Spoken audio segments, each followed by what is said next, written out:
Hello world, thought I'd put the kettle on, have a cup of tea with you today. We haven't chatted since last week, so here I am. And I wanted to talk to you today about an article that I read on Reddit yesterday, which was originally posted in The Guardian on the 6th of November 1979. Now, the 6th of November 1979 in the UK would have been Abba's second night in Wembley. They performed from the 5th up to Saturday the 10th. So a whole week of shows in Wembley. They described this as their best week of the tour. It's a good job because the tour was coming to an end. It wouldn't resume until Japan in the early months of 1980. But they've been on tour on and off throughout the year. They didn't want to tour majorly.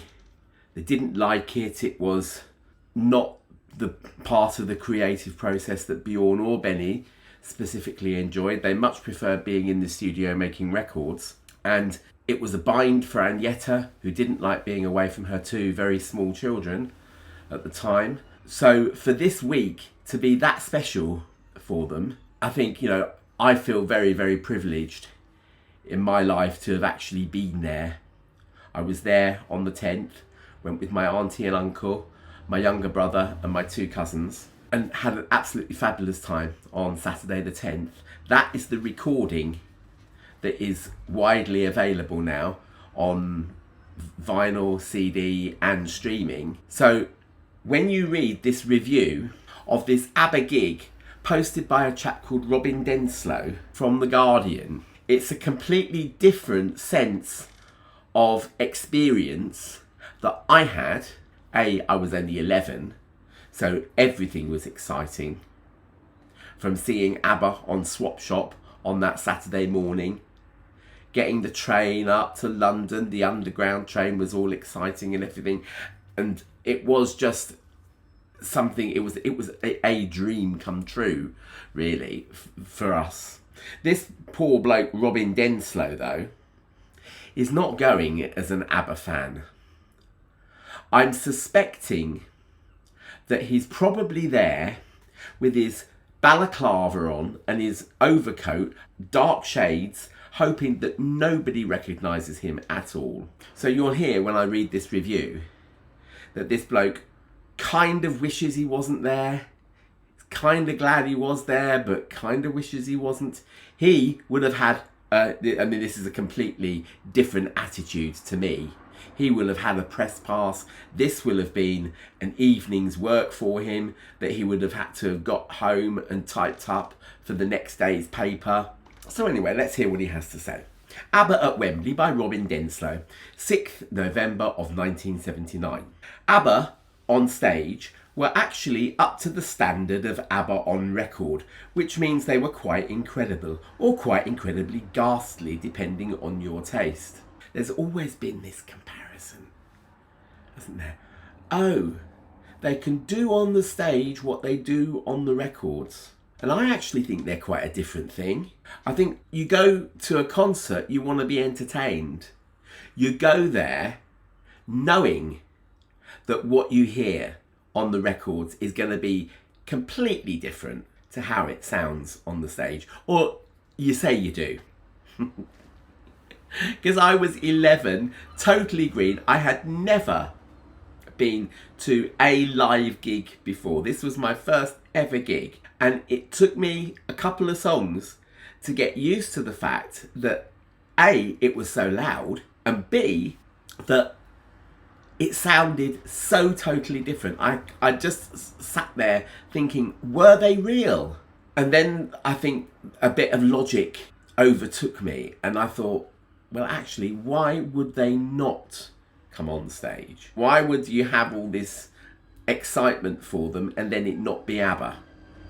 That's literally, I know, it's terrible. But I was having this debate until at least the end of If It Wasn't for the Nights. When Agneta started singing As Good As New, I realised, yeah, of course it's her, But yeah, there was this sort of shade of doubt, but I was only 11. So yeah, you've got this expectation. It's going to be different. And, to get it out in the first sentence, oh, they sounded like they do on the record or as good as they do on the record. it's not the same, and I'll come back to it in a minute. There can certainly be no half measures for Sweden's all too visible and audible exports, who have now sold something approaching 150 million records. 5 years.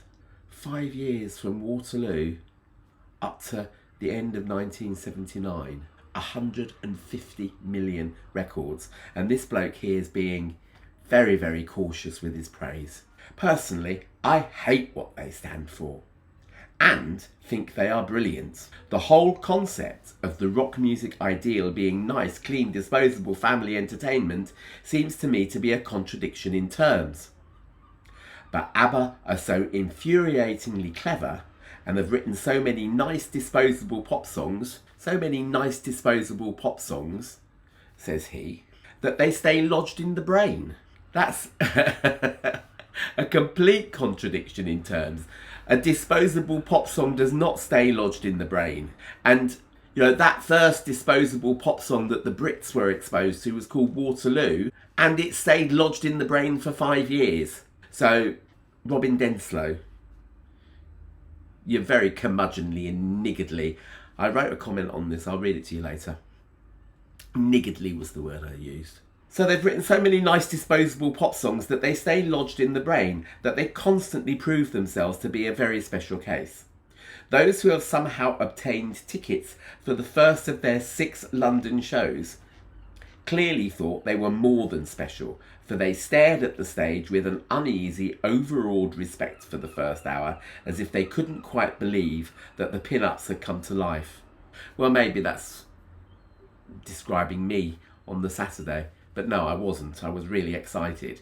I was jumping up and down and clapping and dancing. So, And actually, when you look at the DVD, the Abba Live DVD, which is a mishmash and compilation of some of the American moments and on tour and some of the UK ones, you can see that everyone's having a rave up of a time. Abba performed their non-stop bestsellers remarkably well, with a clean plush set and clean plush white and blue costumes to help them. It's not actually true either. There were quite a lot of songs in there, such as the Intermezzo number 1, As Good as New, If It Wasn't for the Nights, even Rock Me, and Why Did It Have to Be Me, which were not their bestsellers. They were songs that they thought were successful and that were good, but that they were not necessarily their absolute bestsellers. They did put enough of their album tracks and not so well-known numbers in to make it worthwhile to all fans, and not just those who come to hear a litany of our hits and then goodbye everybody, you know. Even putting Hole in Your Soul as the finale goes to show that they think as much of their album tracks and not so well-known numbers to think, yeah, actually, that's worthy of a finale. And when we get to Voyage, all the way up now in 2025, we get to Voyage, you've still got Hole in Your Soul taking pride of place, this time at the beginning of the concert. Frida, the redhead, sang and danced better than Agneta, the blonde, but their duets were fresh, clear, and even spine-tingling.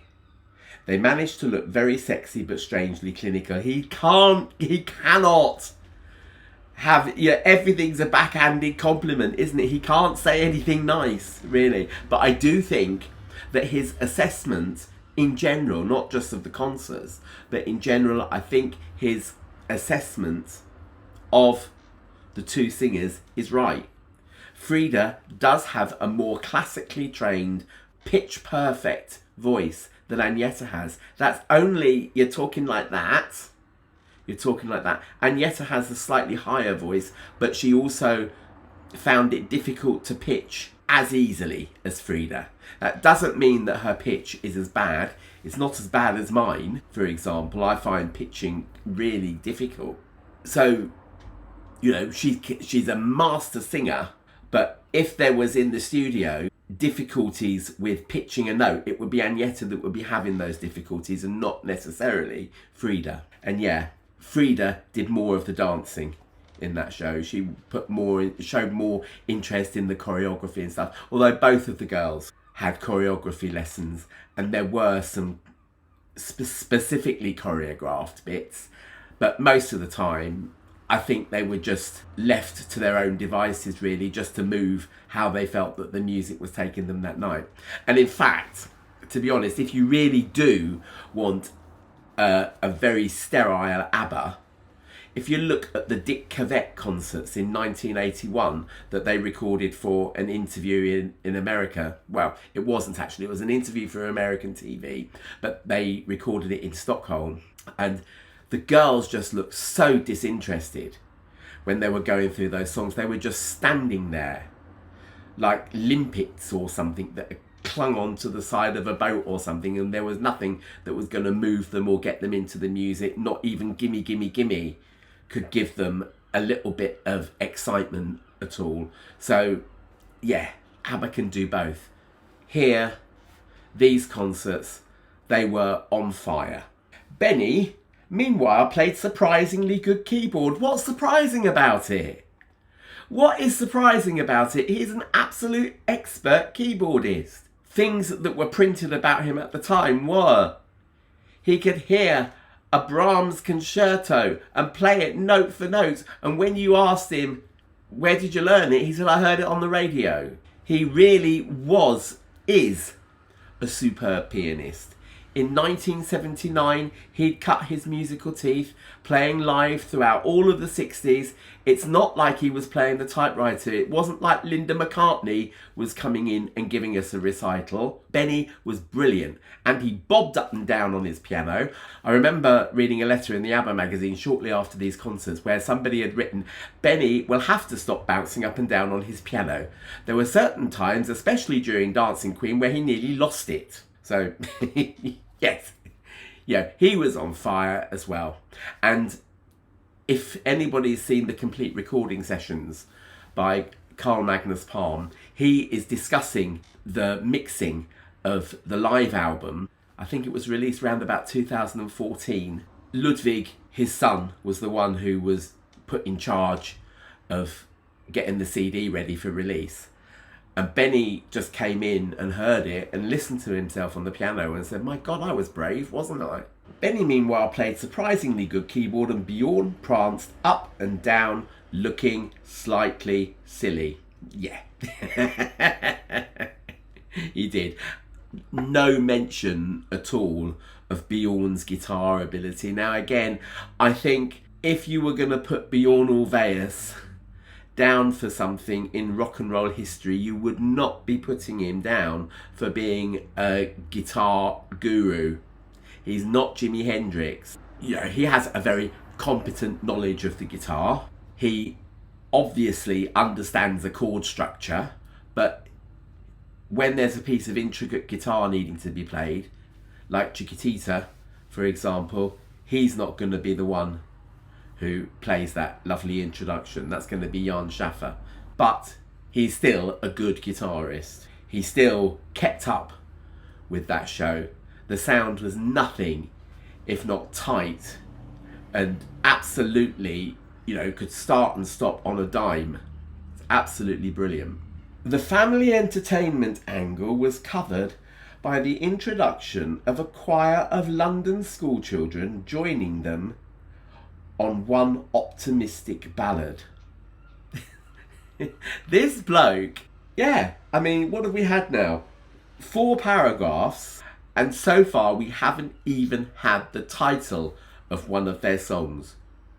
We've been told that they went through their bestsellers, One Optimistic Ballad.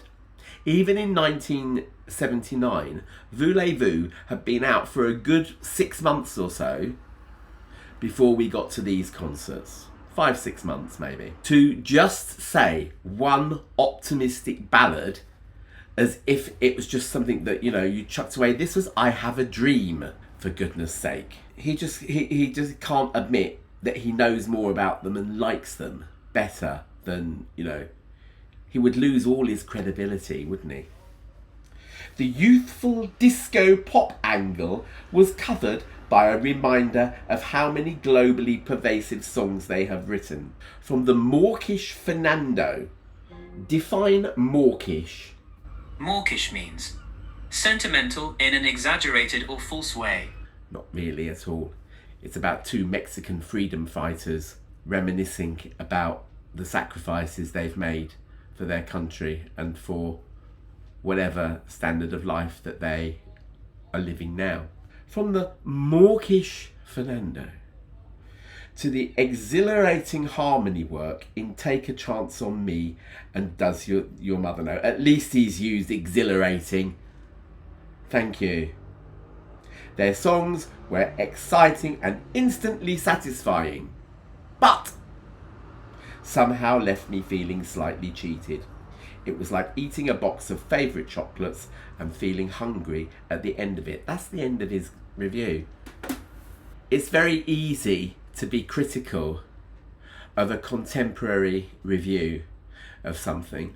When we go out to gigs or to any kind of event, theatre, whatever, we go with a certain particular expectation, whatever. We don't ever go thinking this is going to be the singular most legendary performance ever. This bloke here, therefore, probably had no idea that what he was seeing was not going to be repeated. Once that tour was over, that was it. I think Abba knew that was it. There was a certain amount of sadness there, certainly the way old friends do. There's a certain amount of wistfulness and stuff, and they knew that once they'd done their touring commitments, they would be winding things down. But this poor man, Robin Denslow, had no idea of that. He had no idea that he was looking at someone legendary, standing at an event, even though it was the 6th of November, it hasn't been recorded for posterity and for everybody to experience it. But yeah, he's just tossed that review off as if he was reviewing the Dooleys or someone really insignificant, and then gone to bed. Maybe he was writing that review on a hangover or something like that, but certainly did not give that gig the place in history that it deserves. As I say, it was a week. Maybe Tuesday night wasn't quite as exhilarating as Saturday night. The people that would be going to a gig on Tuesday night would have school in the morning, for example. I can remember actually at school, somebody in my class had been to see it on the Thursday, and in class the next day, the head teacher said to another teacher who just happened to be passing by, said, "Oh, they go to all these pop concerts and now they're tired in the morning. Abba," she said. And everybody looked at me. And I said, "No, it's not me. I'm going tomorrow." There you go. Memories, eh? It is a shame. Perhaps maybe one thing that we ought to take away from Robin Denslow's thing is that the next time you're at something, be aware that you could be in the presence of greatness. I've done it before. I've got a Coldplay story. This video is going on too long, but I will tell you my Coldplay story one day, because it exhibits exactly the same trait, really. I can't really criticise Robin Denslow because I've been guilty of the same. Anyway, I'll put it like that. So, I did say I'd read to you my comments that I wrote on it. Somebody's written, he's not happy that he was happy. He's not happy, he left wanting more. I wrote, a tad niggardly in his praise, I rather feel. It's like he really wanted to like them, but being too gushing would hurt his adult broadsheet credibility. Of course, the optimistic ballad mentioned was I Have a Dream, but this writer didn't want to appear too knowledgeable. I have to say, if he really was as ambivalent towards them as his review makes out, he's allowed a totally momentous occasion, one that wouldn't be repeated, to go over his head. And with that, folks, I will leave you for today. Remember to like, subscribe, share if you dare, consider a super thanks, and I will see you next time. Bye bye.